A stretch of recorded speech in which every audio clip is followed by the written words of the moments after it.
Hello and welcome to the Team 3 presentation video for our course Cyber 412 at Metropolitan State University, which is located in St. Paul, Minnesota. We will be presenting our 3 penetration test reports with the following team members: David Rapanovich, Felicity Shang, Quentin Gossin, Peter Collins, Sarah Carr, Abnan Abdullahi, and Matt Harrison. Throughout this presentation, we will go over these 3 penetration tests, which we executed upon 3 different TryHackMe rooms. The first room and penetration test that we will cover was completed by Felicity Shang and I, David Rapanovich. This TryHackMe room is called Simple Capture the Flag, and the link is listed to it here for anyone who is interested. Our approach for the penetration test is more of a gray box implementation. This is due to the fact that we were only partially given information about the target.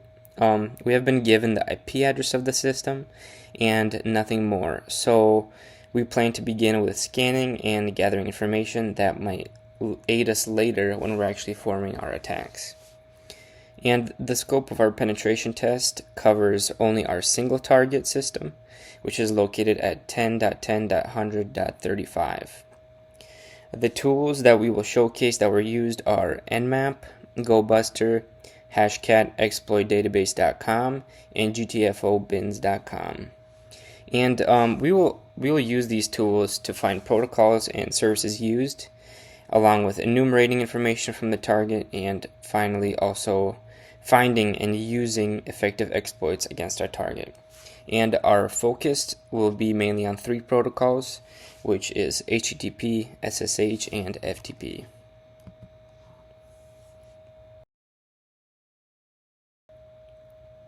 So now we will begin with our information gathering and collection phase. Our first step was to use the following nmap command with a -a parameter to find out what sort of ports or services are actually open on our target IP address, which is 10.10.100.35. And so we found open ports 80, 21, and 2222, which was actually being used for SSH, and it is actually a very abnormal port to use SSH on, and so we noted that down. And so we then enumerated port 80 and used the web browser to find an Apache 2 Ubuntu default page as seen in the middle screenshot. And now since we found this page, we decided to use GoBuster to find the directories within our target.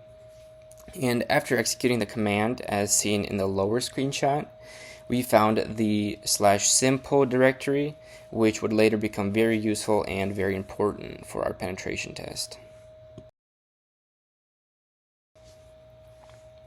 The services and ports we found running helped us orient which way we should move forward. So, using an anonymous login, we found our way into their FTP service, which was open on port 21.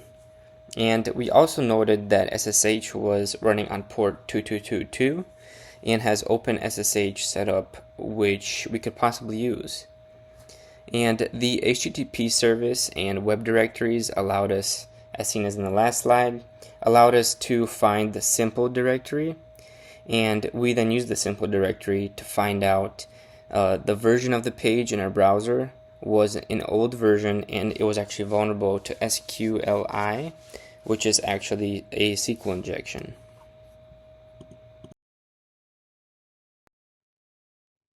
Hello, this is Felicity Zhang, and I'll be continuing our presentation going through the walkthrough.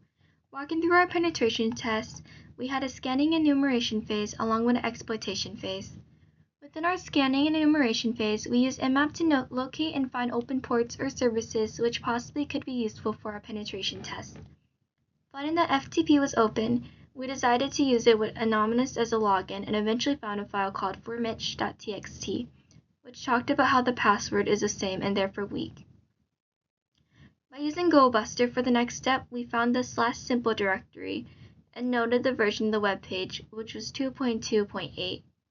We then used an exploit database website to find ourselves a SQL injection that worked on the same web page for versions lower than 2.2.10. At this point, we moved into our exploitation phase.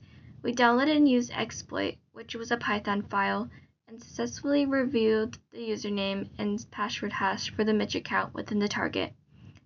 Once we got the hash and the salt for it, we decided to use Hashcat to retrieve the real password that we could use for our credentials to get into the Mitch account. We then used port 2222 through SSH and logged in with the Mitch account username and password secret, which we had retrieved by using Hashcat. Once we were in the Mitch account, we realized that the root access is not fully secure, so we went to gtfobins.com to find a command that would get us into the root using Vim. After finding the command that's shown here on the slide, we were able to execute it and get into the root access by escalating our privileges. We had now successfully exploited and penetrated our targets using its weaknesses. Within the target system, we found two items, user.txt and root.txt, which are flags for this TryHackMe room. Next slide covers our remediation summary. To remediate the vulnerabilities and weaknesses we found in our target, we categorize our recommendations and required actions into three areas: short, medium, and long-term remediation strategies. For short-term remediation, they must require passwords for all sudo commands and anything to do with root or the abilities of root. Medium-term remediation consists of different methods and techniques. The first method is to enable and log activity while also implementing intrusion detection systems. We also recommend to immediately patch the known vulnerabilities, such as the SQL injection vulnerability in the /simple web page directory. Another implementation we recommend is to conduct all operations through the principle of least privilege. This declines anyone who tries to access anything more than they are allowed. For long-term remediation, they should conduct regular security audits to make sure they are on the right track when it comes to security. Implementing network segmentation and firewall rules is also recommended, since they will allow us to control what sort of traffic passes through and which devices and how. Our final recommendation is to train staff on secure operational and configuration practices. Training staff is very important for the overall security of any organization and will provide benefits in security without a doubt.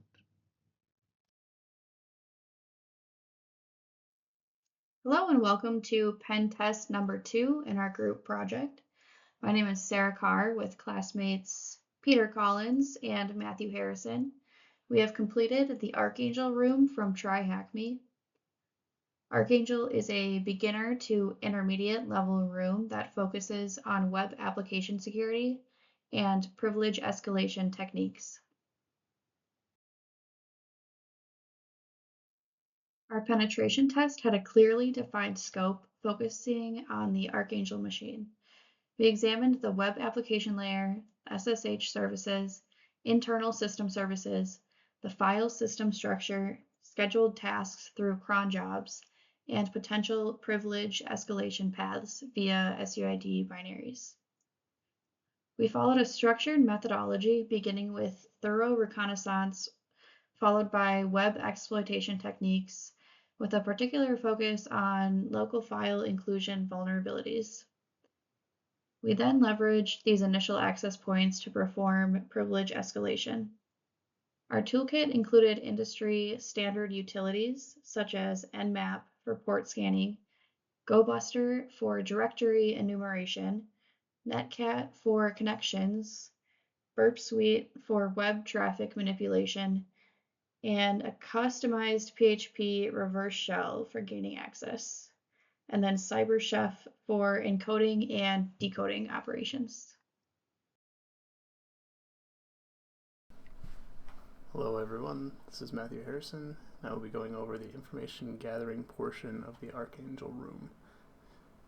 The first objectives that were given from the room on the website were to find a different host name and define flag 1. To begin gathering the relevant information for this room, we started by first performing an Nmap scan on the target IP address and search for open ports and services. Upon completion of the Nmap scan, we discovered that port 22 SSH and port 80 HTTP were both open. Our next course of action was then to input the IP address into the URL, and we were given a website that went by the name Wavefire. From this website, there was an email address shown on the site with a domain ending in mafialive.thm. So that kind of gave us a new site to look at. In order to view that site and the information that was on that domain, we needed to update the etc host file on our attack box. Once that was completed, it was kind of the next step was to enumerate hidden directories that could prove to be useful to us. To accomplish this goal, we used GoBuster, using the word list common text and scanning specifically for PHP pages. When the scan was successful, we were rewarded with a web page that went by or ended in test.php, which was under development. Next, after we updated the etc host file again with this new test.php domain, we were able to get into mafialive.thm-test.php, and we're able to find a new site.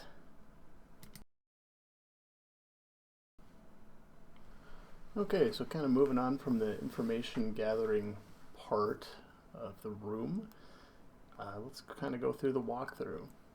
So now that we have the test.php page, once you go to that page, there was a single radio kind of button that stated it was a button, and when we ended up clicking that button, the web page response stated that control is an illusion, so that was already kind of weird. Then we also found that the web page URL contained kind of question mark view equals var www html development _ test, which was kind of a green light for potential LFI vulnerabilities. One thing to state or note is that we found that we were only able to manipulate the URL in a specific way. For example, when we were using ... to kind of maneuver through the file directory after development test, we were given another web page response that stated that this is not allowed. So we could kind of come to the conclusion that there was something blocking this method of information retrieval. In order to bypass this, we found that we could use ... and repeating to, which would kind of place you in the directory before then trying to move you to another one. So you were able to kind of get through with that method, as well as we were able to fully pull information when we converted it to base 64, or encoding it into base 64, and then using CYBR chef, we decoded the base 64 information to be able to then read it and kind of see how we were able to see exactly how the web page was made or built. After a little bit of searching and research, we found a way to get the Apache 2 logs, and kind of a big part about this was we were able to find out that we're able to run code through the user agent, which then kind of brought us to our next step, which was going to be obtaining our first shell. So using Burp Suite, we poisoned the logs that we captured with Burp Suite, and then sent a payload in that user agent, and it was php-reverse-shell that you kind of had to set up beforehand, and then set up a listener. Anyway, after you ran that with Burp Suite, we were given a shell for the user www-data. And then after we kind of were sifting through the directory of that user, www-data, we noticed that there was also a user kind of tied to it called Archangel, and that was going to be our next target user. So using another reverse shell, we were able to append a script called Hello World. Once we learned that that script was ran every minute, we learned that from the etc cron tab. And the www-data user also had write access. So upon doing this, we were able to get full access to the user Archangel, which then allowed us to read the user2.txt file, which is one of the flags from TryHackMe. Lastly, kind of the final piece was getting root. And in order to do this, we found, now that we had Archangel access, we found there was a file called backup within that user. And we were able to manipulate the file path to kind of swap the path that it was currently looking at to then be Archangel's path. And then the backup file itself would look for a CP file to then run. So essentially what we did was we changed the path to Archangel, and then we created a CP file that ran a simple bash script in order to kind of get user access to root itself. So essentially after we made that bash script, we changed the permissions to backup, executed the backup file, then we were able to get full access to the root user of the machine. Remediation summary. Short terms, fix LFI by allowing only safe file path. Limit access to log files. Secure cron jobs. Remove unnecessary suite permissions. Medium terms, manage user permissions. Audit cron jobs and suite binaries. Centralize logs on management. Long terms, make sure to perform regular security audits and penetration tests and workforce training. Hello. The third room our group completed was called Tools Are Us, and it was completed by Adnan and myself, Quentin. This room was set up as kind of a back to basics type of room with a big focus on utilizing specific tools as you work through the various stages of the pen test. The ultimate goal was to find a flag located in root, and we were encouraged to use these specific tools to accomplish that goal. This allowed us to approach this lab as something of a loosely guided sandbox environment where we could fall back on the knowledge that those 5 tools would lead us to the flag in root, eventually. The 5 tools, as mentioned in the previous slide, were Nmap, GoBuster, Hydra, Nikto, and Metasploit. Knowing which tools we would use ahead of time helped us plan out some of the tasks that we would likely have to do in this lab. Like with most of our labs, though, we wanted to start with a Nmap scan to get an idea of what we were working with. Initially, we just highlighted the ports and services, but then ran the vulnerabilities script too to see what else we could find. After the first part of our scanning was completed, we then went into the browser and looked up the web page. After opening the web page, we went to GoBuster for our next tool. We wanted to search for any hidden directories that we could investigate, something publicly available to us through a possible misconfiguration. We were able to locate the existence of a couple different directories at this stage.